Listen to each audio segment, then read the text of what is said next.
This slicing thing is so trivial. It's a piece of cake.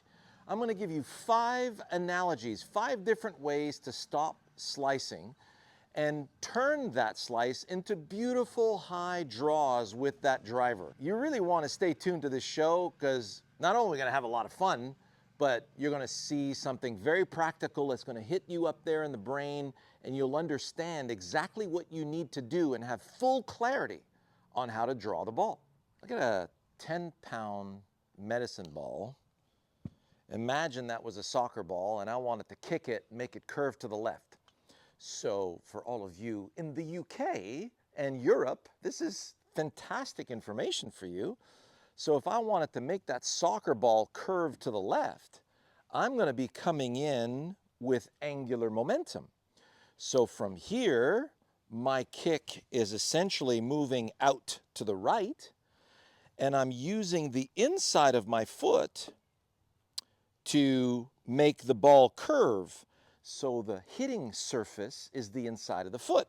So to look at how this works with the club, imagine the face of the club as the inside of your foot, and you're turning that club inward, just like you're turning the foot inward. And then what we need is for the path of the swing to move up and to the right. So I close the face. So when I take my club face, close it. And then I want to feel that the blur of my swing, can you see the path of my swing is moving out to the right? So essentially, I'm going to be catching the tip of the tee on the way up and to the right of that intermediate point. So my path is going to the right, my club face is going to the left, and that's going to give me some nice side spin to the left, counterclockwise. Here we go. So notice how severe that is. So what we're looking for is vicious curves to the left. We need to give your brain the bookends as to what it's going to look like. In tennis, imagine I'm doing topspin forehand that's going to start outside the line and come back. Now, golf ball is going to spin a lot more than a tennis ball. So I'm looking at the same thing. I'm looking for a topspin forehand down the line with a closed face. Here it is. So it's going to go low on this side, high on that side. And that is a gorgeous draw, super high. And we've got 900 spin to the left and a beautiful curvature. Look at the curvature on that thing, it's so good. So far, so good, right? Now, the thing about it is, what most of you are doing to create the slice is you're making the ball your target. Let's just see what happens when you make the ball the target. If the ball is your target, you're going to set the ball forward in your stance, and then you're going to go face the ball. Well, notice now my shoulders, hips, and knees are going way left. So if I swing to the left in soccer, I'm swinging my leg to the left and I'm using the outside of my foot, that ball is going to curve way out to the right. So face the ball. Now try and hit the ball. And look at that big banana slice, starting way left and slicing way across the fairway to the right. That was only 196 carry, and that was 2,000 RPM to the right. But what we replace that with, we need to make this a precise intersection on the way to the target. So I get my trusty ball on a string here. I give this string, the ball on a string, to gravity. I observe where the ball is passing. It feels like the low point is behind the ball. It feels like I'm going to catch the ball on the way up. My brain says you're too far, get closer. A little too high, get lower. And look at that. Now I'm catching the tip of the tee on the way up. See that? Look how accurate that is. So I've got my ball on a string, which is club head, shaft, arms, and I want that ball on a string to move in the direction that I want to start the ball, which would be to the right of my intermediate point. So I bring that in here. It's going to go low on this side, high on that side, and with a closed face, we're brushing the outside of the ball like that soccer ball or that tennis ball or that ping pong ball, and we're going to have a beautiful release to the left. Now, what does a good release feel like? There's so many disciplines and other sports that you can play that you're going to get a really good feel for. So I'm going to take a sword in my hands. Notice I'm going to grab the club here upside down at the base of the club head, and I'm going to give it a little slash. Imagine I'm shaving or slashing through a bamboo shoot.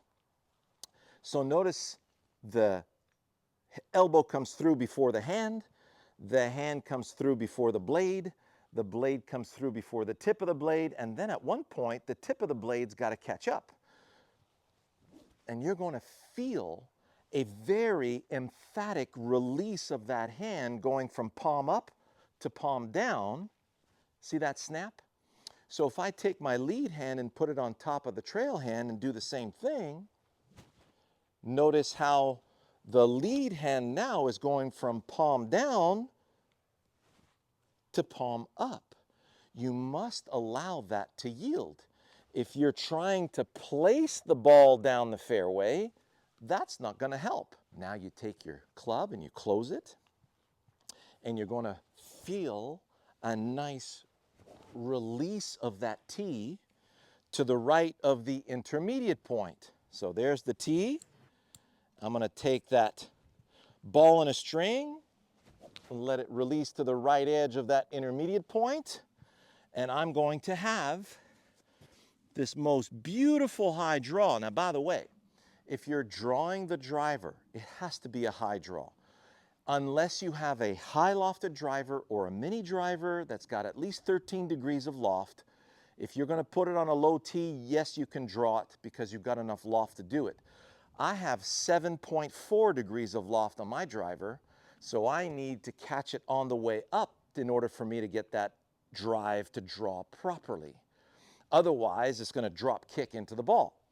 And if you look at the Masters, when they're going on hole number 10, which is a 500-yard plus par 4, yes, it's downhill, but 98% of the pros that play at the Masters are going to hit a 3-wood off that tee because it's very easy to draw a 3-wood. Not as easy to draw the driver with that level of control, okay? Bubba Watson won the Masters by hitting a driver off that tee box, but he was trying to hit a big cut. That's different. So ball on a string, the ball, the string attached. I observe the blur of that club. Feels like I'm catching the tip of the tee on the way up. The ball is an intermediate point. The ball and intermediate point are the intersections to the blur of that club. You could consider the blur of the club like the barrel of a rifle, and my two sights are right there. So I'm just going to stay in that direction. Oh man, that is so good. Can't do it any better than that. Oh my goodness. 298 carry, 128 spin to the left, 2100 RPM. Please tell me you got that one. Nice. Oh, the cool part is when you stay with the direction that you want to go, you cannot slice it, okay? And that's why after hitting draws, you're going to go back to a fade. And for you, it's like, la, la, la, la, I don't want to see that slice anymore, right? But when you go back to the fade, it becomes a power fade. And that is basically the longest drive. So you noticed I'm about at 300 carry. I can sneak another 10 to 15 yards more carry with the driver when I'm hitting a fade, because I'm looking for high fades down there. If I stay on the way up and to the left edge of that intermediate point, watch what happens. Yes, I'm catching it on the way up. Yes, I'm sending my tee into a somersault to the left of that intermediate point. Notice how my head stays back. Watch what happens if I try to go for the ball. Oh boy. Now I'm really cutting across, And now I've got that devastating slice.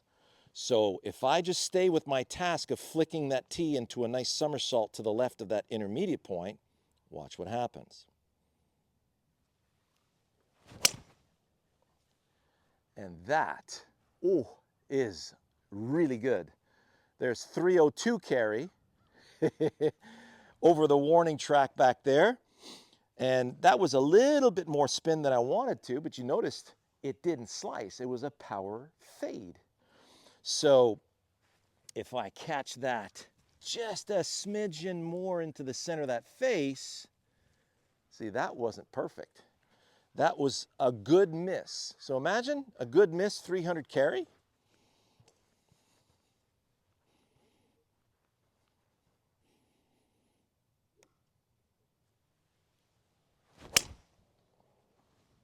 Oh, that feels so good.